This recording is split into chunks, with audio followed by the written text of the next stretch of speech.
Hey everyone, welcome back to The Score. This is Taylor Vollen. So Chelsea is out vacationing. We are very jealous, of course, and asked me to step in for this week's episode, which just so happens to feature our new Cinch timed event champion, Taylor Santos.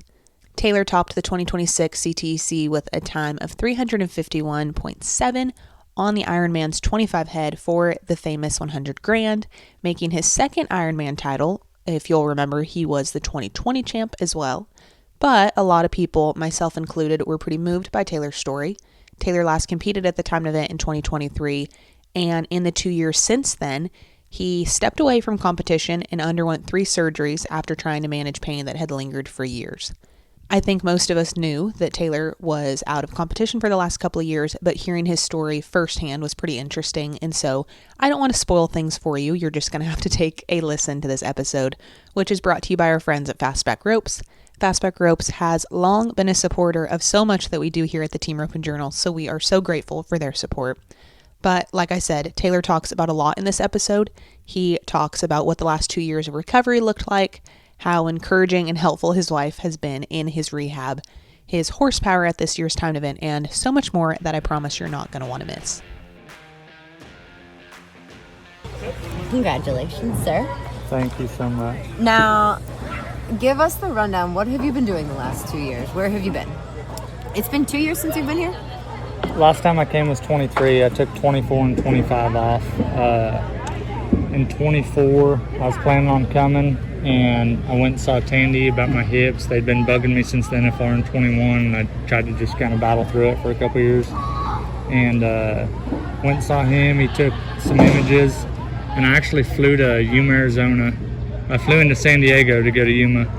They have tripping, so I got to do both events. And Clay Long and I were sitting there having lunch at some seafood, and Tandy's office called me and asked me what I was doing. I told them I was going to a rodeo, and they said, enjoy it because it's your last one.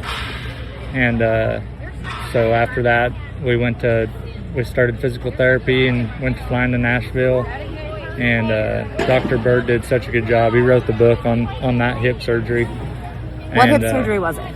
It was very similar to like what Shad had. Mm-hmm. He had the microfracture. I didn't have the microfracture. But both my labrums were shredded, torn up, so they had to suture those back together and go in there and clean up all the spurs and stuff, everything that was giving me impingement.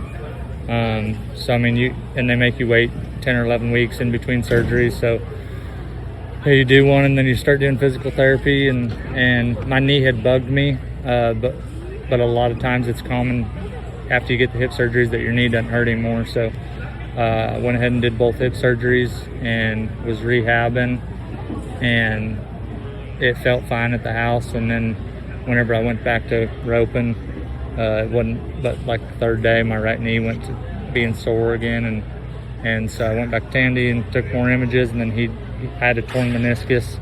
There wasn't much left, and there were some cysts in there, and so he decompressed the cysts and fixed my meniscus, and back to physical therapy I went. Was returning here on your radar during that time? There was times during it that, whenever you'd be sitting on the bike or the elliptical for 45 minutes or an hour, and you're trying to motivate yourself because it can get so monotonous, and you would think about it, and then there'd be other days where you didn't know if you'd ever be able to compete at a high level again, and that would drift in. And my wife was so positive and just was on me every day about the power of the tongue and speaking positivity over the health of my body and being able to get back and be able to show Bo that you can come back from adversity and do great things. And I think that's the best part, or the most proud, that whenever I'm old and I'm sitting in my recliner, I'll be able to tell him that what I went through to come back and win it again. Oh, you want me? I'm not so good at that, but I'll hold you. Come here. You're gonna get sick of me. Hi. Okay, we'll do this. So tell me, when did it become a reality that you were gonna come back here? When were you sure? Dan started calling me He had a hip surgery too, so he kind of knew what I was going through with it.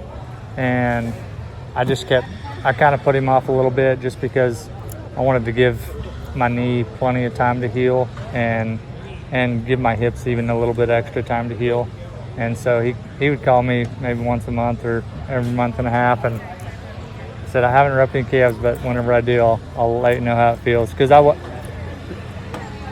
this is such a competitive deal, and with the stock and the score here, you can't come at it 50%. So I had to make sure that I was going to be able to do it at a high level, and went to tripping a little bit last summer, and then I was actually staying at my in-laws in South Dakota, and they had some calves around there.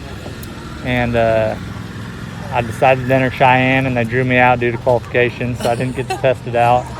And then everybody gets into Pendleton, and so I entered Pendleton, and Paul popped a few calves around for me and let me tie some, and it started feeling pretty good. And then after I roped at Pendleton, I think whenever I told Dan I'd be game on. Gotcha. So when was your first bulldogging jump? Because I feel like there's roping calves and there's tripping and all those things, but I don't jump any before I come. I shoot dog. I just catch them out of the chute. We ran so many steers at John W. Jones's house with him and John Sr. as kids, and after I had back surgery in 2015, that was kind of the end of my practicing. And before I came to the timed event in 2020, I hadn't jumped a steer since 16 in college, and Will Byler was actually hazing for me at the college rodeo when I went to Sam Houston. And so now, like, I try to just keep a couple shoot dogging steers around, old tripping steers.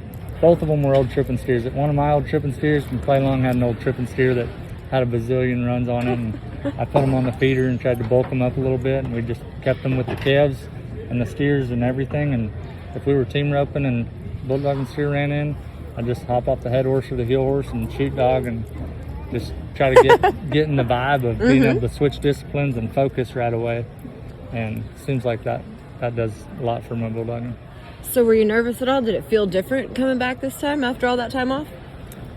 The first few weeks, I mean, we've been going at it for a long time trying to get ready for it, and at the beginning it's so fun getting ready for it, and then get about 4 or 5 days out, and I don't think it's burnout, but it's just like you've been doing all 5 events every day for at least a month. And then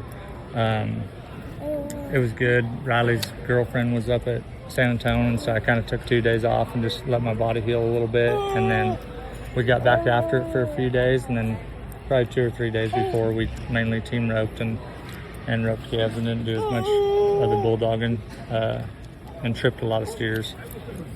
Gotcha. So backing into the box though, round 1, just old hat.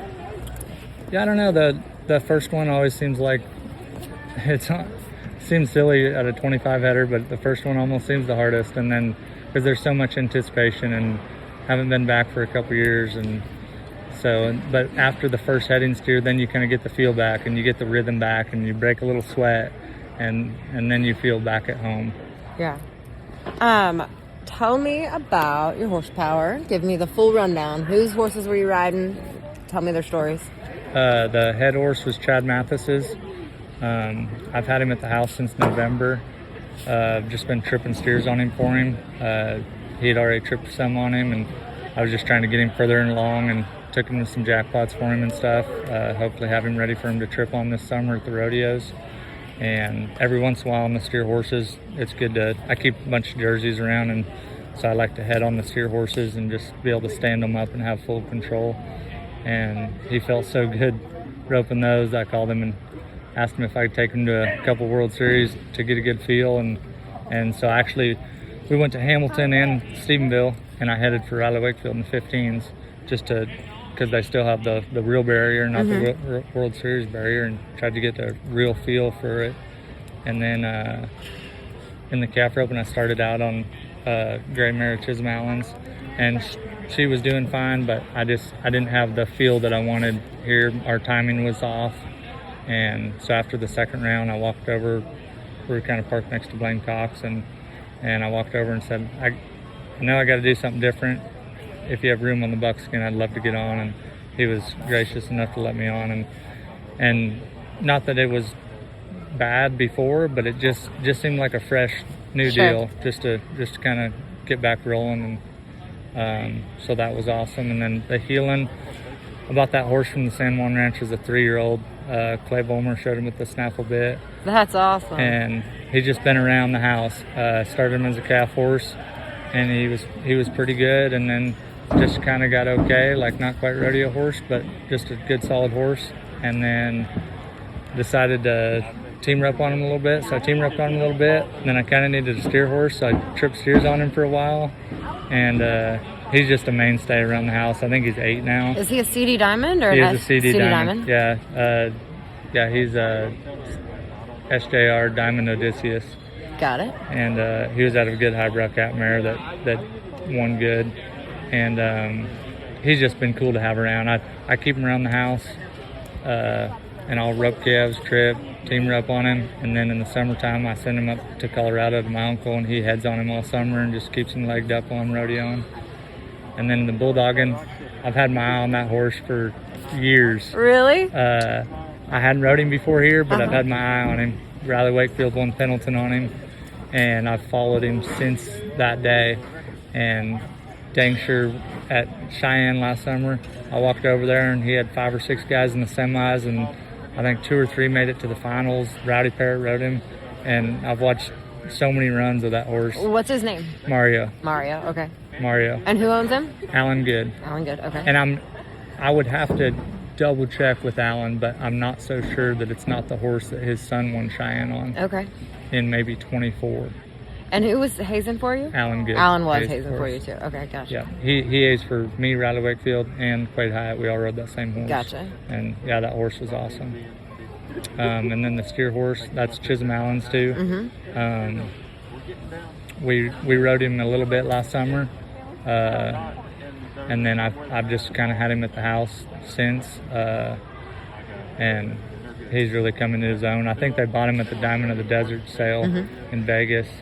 I'm not so sure he didn't come from the Wilsons, and I think he weighed 1480 or something. If they come from the Wilsons, they usually do. Yeah, I think he weighed 1480 or something whenever they bought him, and he's just sure made a nice horse. They did a great job. Chisholm did a good job getting him started in the steer open, and we've kind of fine-tuned a couple things, and he was super reliable over here.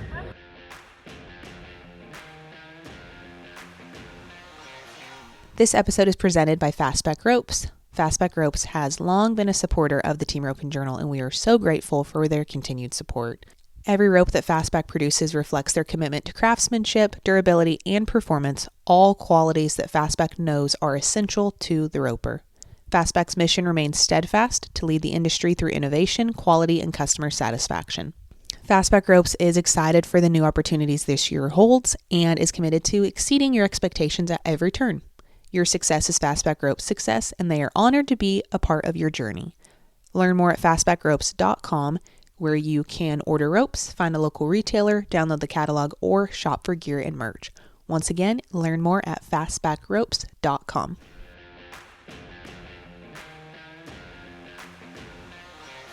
You, that last round, talk me through, was there panic at all when you had to throw the second loop? In the tripping? Yeah. Well, I mean, if there was in the heading too. I mean, you made the heading look pretty easy to do. Yeah, it was kind of in the same spot, really. Yeah. I mean, kind of the same angle that I made both shots, but it did give me a little peace of mind. The second rope that I had tied on in the steer open was a Old Core King that I used in all 10 rounds at my first NFSR. So it was kind of a hug from an old friend getting to use it again. But no, I didn't think that I could drop down past maybe. I wasn't sure either second or third. And whenever I roped, and I'd been on the first 4 taking a swing or 2 over their back and just sure shotting them. And I don't know, I missed the barrier tick, and it just felt like I needed to be a little bit aggressive. And I guess wasn't the play, but can't change it now. And so whenever I grabbed my second rope, at that point, it's almost a nothing to lose, kind of like you need to try to make a shot. Good job, homie. Thank you, Bobby Joe. Kind of need to make a shot, and that steer wasn't great on the ground previously, and so I just did the best I could, tried to get it on his horns, and my trip was riding up. Steer was gassing away from me. It kept crawling up, and so I kicked hard as I could, and then whenever I felt the tug, figured I better try to get a string on him. Yeah. Did you know you had it done? Could you hear Justin saying, like, you got time? Could you? It was pretty black at that point. I couldn't hear anything. I kind of gave it a little glance up at their scoreboard because I was right under it, and I couldn't see any of the numbers. And then whenever I got on, my audible came back and I could hear, and wow, so emotional. Yeah, tell me about the emotions. What was, like, where was it coming from? Just everything, just the surgeries and being gone for a while, being able to share this one with my wife Jordan and our little boy Bo Frank. That's so special. The pictures of him and I and Jordan up here, and the memories and the stories we'll get to tell him about this day. Just so much emotion, and then obviously the preparation. I mean, so much blood, sweat, and tears, and I mean, people don't really talk about it, but how much money you invest to get ready. Yeah. I mean, I don't know if anybody's checked the cattle market lately, but you can't just go to the sale barn and buy a $300 tripping steer or calf. You're liable to have $1,500 into either one, or maybe $2,000 in the tripping steer, and so yeah, you spend a lot of money. And it's investing in yourself, and it feels worth it right now. But yeah, I mean, there's some finances involved trying to get ready for it and trying to get all the horses lined up. And what about Jake Clay though? Remember I was back there last night. Him and Coulter Todd had their horses tied next to each other, and like, I'm a guy, you can't compare generations because of cattle and different things. But I walked up to him and I had one on each side, and I said, in my lifetime of watching it, you guys might be the two greatest switch enders that I've seen. Absolutely. Not that, I mean, I haven't paid enough attention, I guess. Maybe I don't want to leave anybody else out, but like, those guys are unbelievable. Mm-hmm. Like, I trust Jake Clay with anything, and he made me feel like a healer. Yeah, and he's been, I'm not saying he's out of practice at heading, but he's been healing. But I mean, but yeah. Right before the first one, I was kind of telling him what our first steer did. And he said, okay, perfect. And I said, I couldn't have any more confidence in you, knowing that you won the BFI here in this arena with a long score. Mm-hmm. I said, this would be a cakewalk for you. So he was unbelievable. Unbelievable. And so cool that he trips. Like, he gets the whole deal. He's competed here. He made the tripping finals. Like, the guy is just so handy with his rope, has good horses. That horse he headed on, he rode at San Antonio at the steer rope another day, and he worked lights out. And the heel horse, he said here in the next couple of weeks he's going to start tripping on him. So just what a handy guy. Absolutely. Great right arm. Absolutely. Now, you were talking about how expensive this is to kind of get ready for, and just cattle are pricey. What have you been doing? You can tell me I'm not allowed to ask this question, but like the last couple of years while you haven't been able to rodeo, like, what has been the get by strategy? Obviously, Jordan is a boss babe, and she works her butt off. Absolutely. Yeah, it was wild, really. Whenever I found out I was going to have all the surgeries, I sold 2 or 3 horses and figured we better keep the rest of them as assets in case we needed some more light bill money. Mm-hmm. And you sit out and I had those 3 surgeries, and then I figured, heck, at this point I might as well go get LASIK. So I went and had LASIK done just to make it a smooth, even 4 surgeries.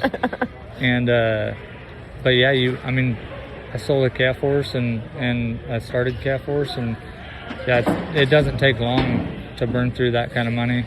And then I got started late in the spring tripping and didn't make the finals.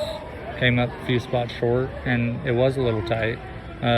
Thankful that Jordan was working, and then, after my knee surgery, I had my knee surgery 7 days after Bo Frank was born, and so add all that together, it doesn't really pencil out. we sold a horse a couple months ago, and that kind of helped get us along. But yeah, I mean, the memories and all the things, but yeah, a huge financial day for our family too. Yeah, 100,000. What did you do with it the last time? What did the 100,000 help last time? Well, that year, COVID year, Yep. I didn't rodeo that year,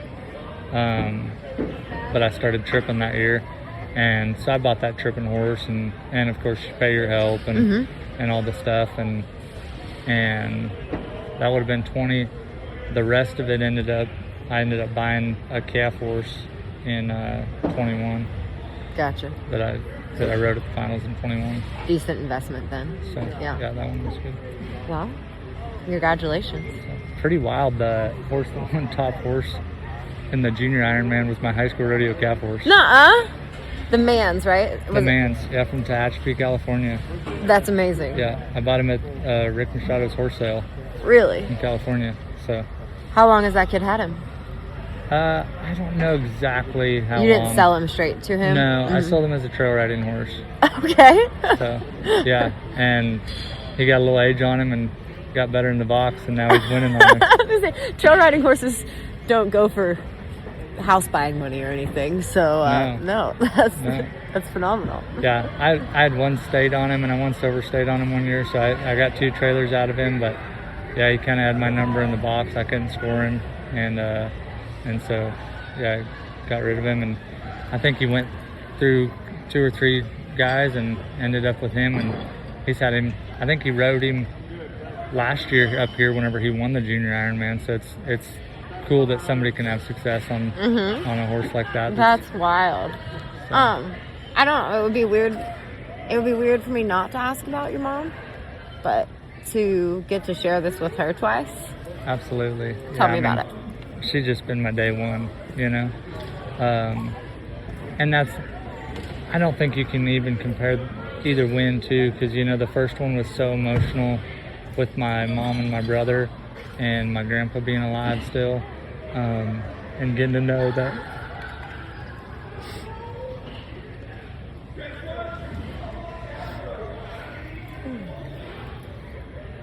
just getting to know that he got to witness that and know about that, and yeah, he's just so amazing. I mean, they talk about whenever they were creating the event, that he was one of the guys that they looked at and thought that kind of guy would be good in an event like this. So just to be able to come here and just make him proud, it's so emotional, but you know, for different reasons with that, and then now to still get to share it with my mom and my brother being here. So cool that Lane flew in, and such peace that it gave me to have him back there in my corner, but then also to be able to share it with Jordan and our son Beau Frank, and yeah, it's just unbelievable. Well, I'm so happy for you. Congratulations. Thank you. Thanks so much for listening today to this episode with Taylor Santos. Even though Chelsea wasn't here, I appreciate you putting up with me being your host. Once again, we appreciate Fastback Ropes for all of their support, and if you are interested, you can learn more at fastbackropes.com to order ropes, find a retailer, download the catalog, or just shop for gear and merch.